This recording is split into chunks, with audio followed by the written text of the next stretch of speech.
He offered to share them with me and could get swole together. Being an idiot 16-year-old, I agreed. So every day after school, we would go to his dad's basement where his home gym was located and take 2 pills each and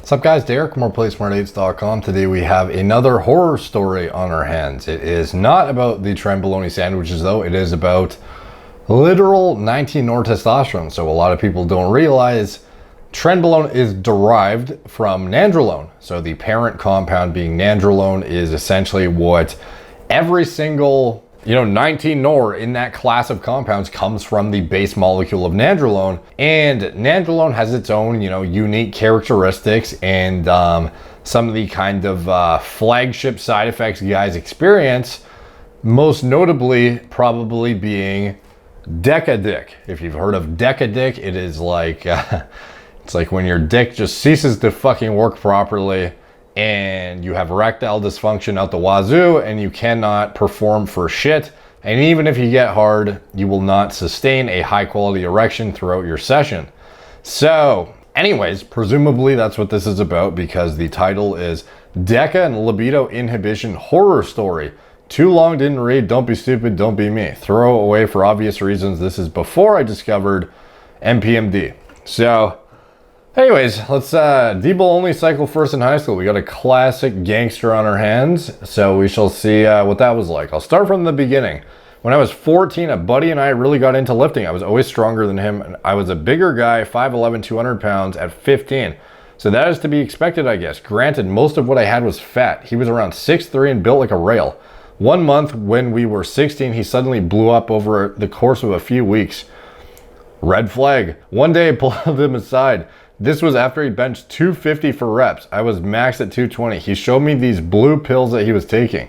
I did not know what they were. I didn't even know what gear was. Too busy playing out fantasies in CK2 with mods and other video games. He offered to share them with me and could get swole together. Being an idiot 16-year-old, I agreed. So every day after school, we would go to his dad's basement where his home gym was located and take 2 pills each and chill for a few hours playing video. He said we had to wait a bit for it to kick in. The first time I took it, within hours, I immediately felt the effect. I think the half-life of Dbol is like 6-ish hours. I might be wrong on that. It's just off the top of my head. But are you gonna feel it pre-workout? Maybe, I guess. Yeah, it's like an acute effect and it's going to be in and out of your system pretty quickly. So I suppose, yes.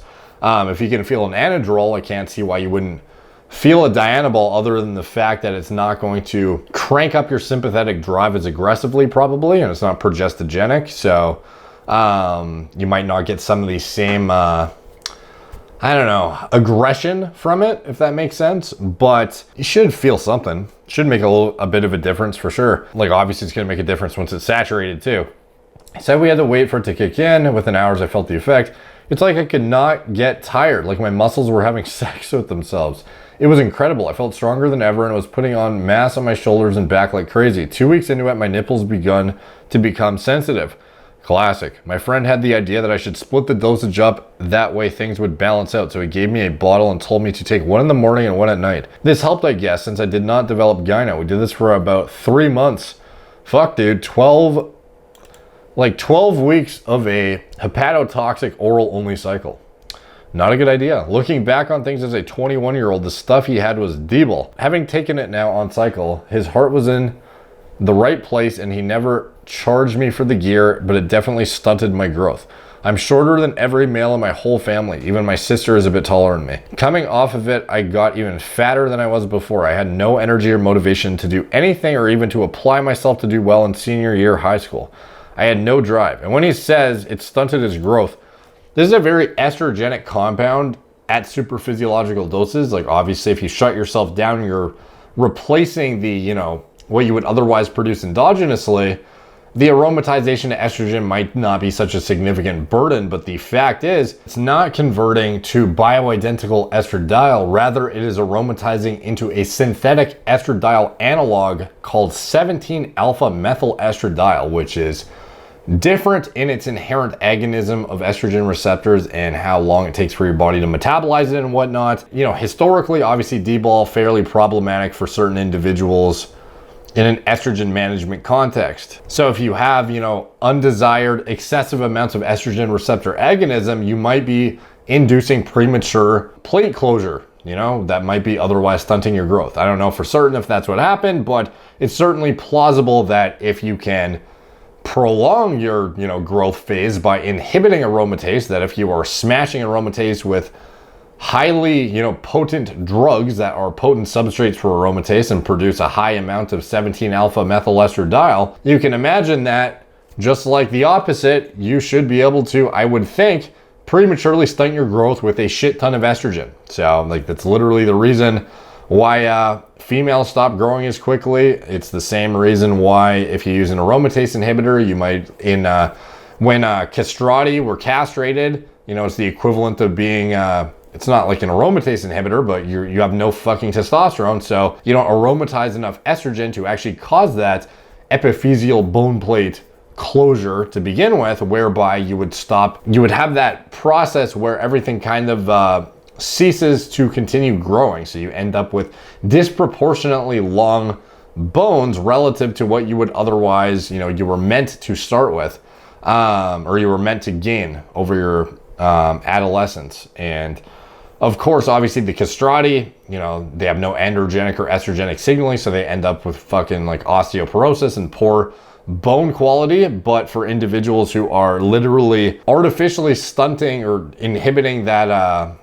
closing the growth plates early with, you know, hardcore amounts of estrogen, you know, it's certainly plausible that you might end up shorter. You know, I can't say for certain, that would be speculative, but it's definitely plausible, like you said. I had no energy or motivation to do anything or even to apply myself to do well in senior year of high school. I had no drive. This was likely due to suppression. Had no real interest in girls or progressing in life. I would just stay in my room playing video games. The fucked up thing is that I did not even look good on it. I just got bloated and strong.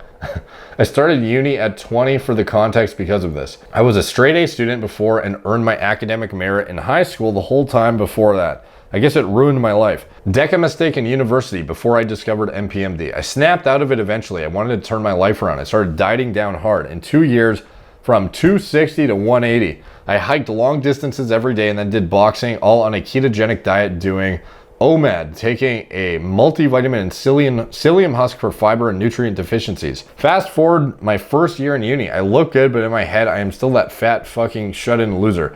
There was this one cute girl I liked.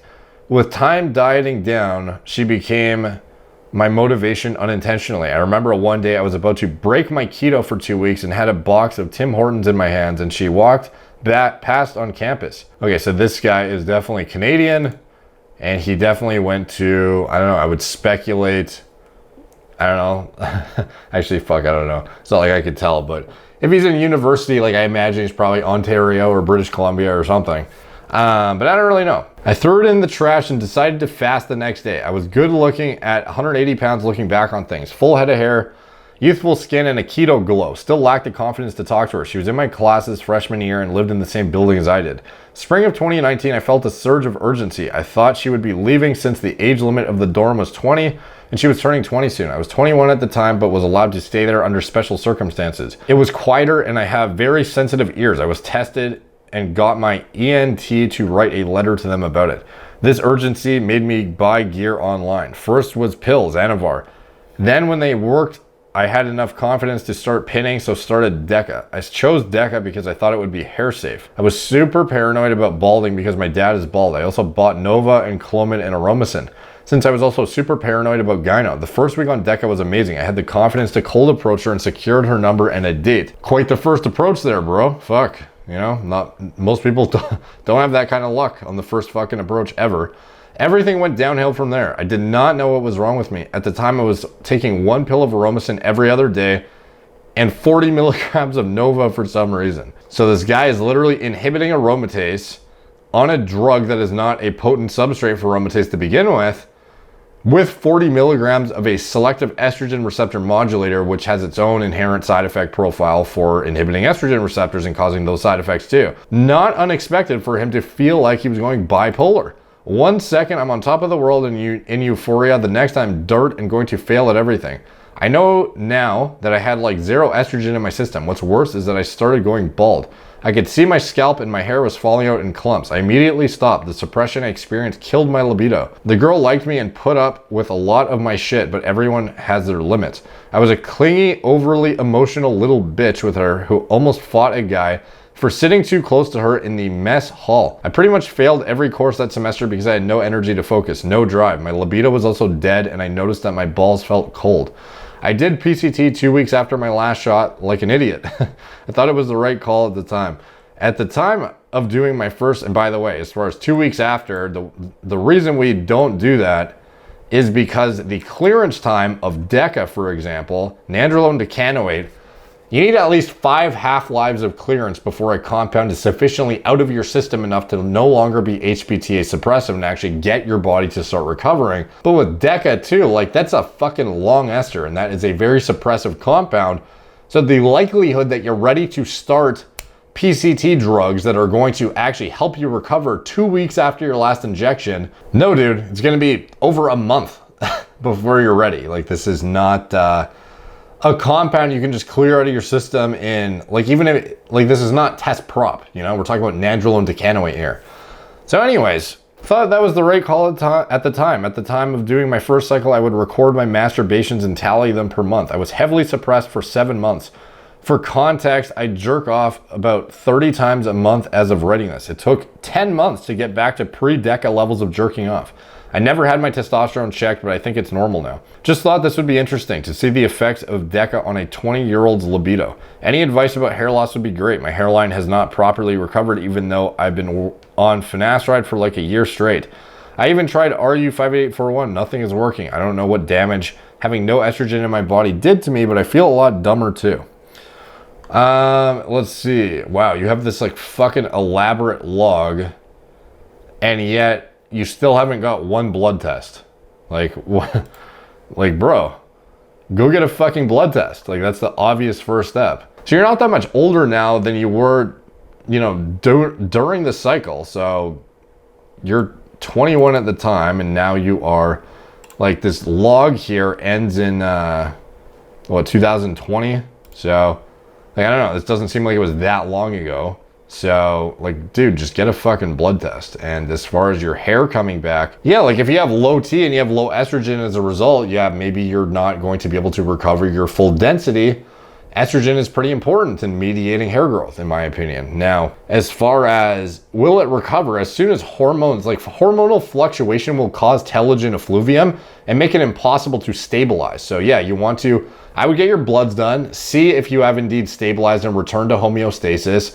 And from there, then make an assessment if this is actually androgenic alopecia or just persistent telogen effluvium chronically. And yeah, because if this is like, if you had perfect hair before this and now it's like fucked after one cycle of Deca, which is a very hair safe compound if you're not on finasteride. And by the way, if your hair is not recovering on finasteride with Deca, like did you combine finasteride with Deca? Did you not wait for the Deca to clear before you started finasteride? Then you ended up fucking your hair from that? Like there needs to be more context here, but ideally, all the Deca would be clear out of your system. You'd make sure your gonadotropins are in check with your blood work, your luteinizing hormone, follicle stimulating hormone, check where your T and estrogen is at. And yeah, obviously finasteride is a good start, and minoxidil plus microneedling as a growth stimulant would be good. And I would stick with that until you know that you have stabilized and kind of ensured that this is not the medicine necessarily being lackluster in its effects for the finasteride and stuff, but rather it is basically you want to rule out the fact that you've actually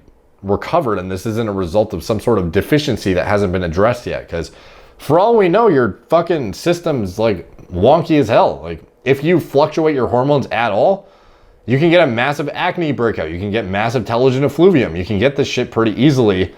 Even if your hormones are like optimized for, you know, hair growth, you know, on paper, if you just experience a wild fluctuation to get to that, you know, snapshot in time, you might not yet be ready to have a, you know, long duration anagen cycle that is actually allowing you to reflect that high quality density of hair. So you know, it's just time, dude. Like, in my opinion, the fact that you did this one cycle with no estrogen in your system, essentially, and crushed the fuck out of it with the SERM and the AI concurrently, and it's not that much longer after it. Like, I guess 10 months is quite a while, but I mean, we don't know what your fucking bloods are at. Like, let's go check them. See if it's, ideally you would have been getting post-cycle bloods this whole time, and if you've been fluctuating the entire time, it would not be uncommon to expect telogen effluvium. So I would give it a bit more time, and if you want to add a growth stimulant in, then microneedling plus minoxidil will be the way to go. I would stay the course on finasteride if you're side effect free and you're fapping fucking 30 times a month or whatever. But yeah, blood work is going to elucidate a lot about your situation. And I have tons of fucking content on hair loss. So if you want to see more about, you know, what you can learn about what you could do for hair loss, just go check out my playlist. I literally have a playlist dedicated to hair loss prevention. So highly recommend you check that out. I was taking 30 milligrams Anavar, 250 milligrams of Deca 2 times a week for a total of around 5 weeks. Oh, so he took I totally misunderstood. He took VAR as well as Deca concurrently. So yeah, you're crushing your SHBG into the ground whilst using Deca. And then if you were on finasteride concurrently, you've been on finasteride for like a year straight. So does that mean you were on finasteride when there was Deca in your system too? Because that would also potentially explain why you got butt fucked, you know? So I'd wait it out, bro. You know, I'd get to just, if you're planning on being natural, not being on TRT, like, let shit stabilize. See where your SHBG is at. Hair loss is often caused not just by, you know, high, you know, DHT in the scalp, but in addition, having low SHBG. Guys who have low SHBG, they have a disproportionately high amount of free DHT. Keep in mind, DHT binds to SHBG with a much higher affinity than testosterone and a much higher affinity than estrogen. So the SHBG is essentially the regulating mechanism which determines how much androgenicity is circulating around in your body freely. So if your SHBG is in the toilet because you took Anavar, for example, and or your lifestyle sucks, and or your diet sucks, and or, you know, a bunch of other things, then maybe you have a disproportionately high amount of DHT floating around. Even on finasteride does not factor in. Finasteride doesn't wipe out all your DHT. You still have a residual over 30% of it. So now granted, is that all actually like tissue specific in the scalp? You know, that's a bit of a debate right there. But what I can say is your blood work would elucidate if you have a thyroid deficiency causing telogen effluvium, if you have SHBG that's low causing it, your testosterone levels, if it's a fluctuation, if you have low E2 still for some reason, shit like that would be definitely worth your while in terms of getting a blood test. Yeah, that looks like the full thing. So anyways, yeah, usually Deca Dick is usually caused by guys using too much testosterone with their Deca and or using too much Deca in general. So, and that's not to say with it solo necessarily, I mean concurrently, usually guys are using a test base of some sort, and oftentimes the alignment of the concurrent usage of the test and the Deca and or whatever else you're using, it often is not dialed in. You end up with Deca Dick typically through the progestogenic activity on top of, you know, whatever estrogenic activity / burden comes from your base and or whatever other drugs you're using. But Deca Dick is typically not an inherent problem of the compound itself. Rather, it's the compound in unison with other shit that you're using. So that is something to keep in mind too. So anyways, hope you guys enjoyed that one. Definitely a little bit different than the classic trend stories we've been hearing constantly. So good to mix it up a bit. Thank you guys for watching. Like, subscribe, check out my blog, moreplacemordates.com. Follow me on Instagram at moreplacemordates. Facebook, Snapchat, BitChute, Twitter, TikTok, a couple podcasts. If you want to support the channel, you can check out anything I'm associated with in the video description below. My TRT clinic. It's all telemedicine from the come for your own home. Gorilla Mind, nootropic formulas, Gorilla Mode, pre-workout formulas. I design myself from scratch. My recommended lab tests and diagnostics to stay on top of your health, including this guy should definitely be getting his biomarkers checked through my clinic or through another, you know, private lab of some sort in order to assess where he's at. Highly recommend you do that on a at least annual basis. And if you're blasting, ideally more frequently for sure. Thank you guys for watching. Talk to you soon.